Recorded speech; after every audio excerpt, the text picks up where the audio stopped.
Guys welcome back to our channel. మన ఛానల్ని ఎవరైనా కొత్తగా చూస్తున్నట్టయితే ప్లీజ్ సబ్స్క్రైబ్ చేసుకొని సపోర్ట్ చేయండి. వాళ్ళకి మన వీడియోలో రెసిపీ వచ్చేసి పచ్చి మామిడికాయ పచ్చడి అనమాట. చాలా బాగుంటుంది.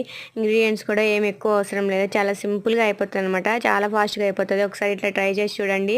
ముందుగా మామిడికాయ తీసుకొని మధ్యలో కట్ చేసి లోపల ఉన్న జీడిని అయితే తీసేయాలన్నమాట. తీసేసిన తర్వాత చిన్న చిన్న పీసెస్గా కట్ చేసుకోవాలి. కట్ చేసుకున్న తర్వాత ఒక మిక్సీ జార్ తీసుకొని అందులోకి మనం కట్ చేసుకున్న పీసెస్ అన్నీ వేసి టేస్ట్కి సరిపడా సాల్ట్ అలాగే కారం వేసుకొని కొంచెం జీలకర్ర వేసి గ్రైండ్ చేసుకోవాలన్నమాట. గ్రైండ్ చేసుకున్న తర్వాత దానికి పోపు అయితే పెట్టేసుకోవాలి. ఒక బాండి తీసుకొని ఆయిల్ వేసి దాంట్లో 4 వెల్లుల్లి రెబ్బలు కొంచెం పోపు దినుసులు వేసేసి అవి ఫ్రై అయిన తర్వాత మనం మిక్సీ చేసుకున్న పచ్చడిని అయితే దాంట్లో వేసేయాలన్నమాట. కొంచెం ఫ్రై చేసుకుంటే పచ్చడి అయితే రెడీ అయిపోతుంది. వేడివేడి అన్నంలోకి వేసుకుంటే సూపర్గా అయితే ఉంటుంది అనమాట. డెఫినెట్గా మీరు కూడా ఒకసారి ట్రై చేయండి. మళ్ళీ ఇట్లానే చేసుకుంటారు. చాలా బాగుంటుంది. నాకైతే చాలా నచ్చింది. సో అంతే ఈ వీడియో. మన వీడియోస్ కనుక నచ్చినట్టయితే please like, share and subscribe to our channel.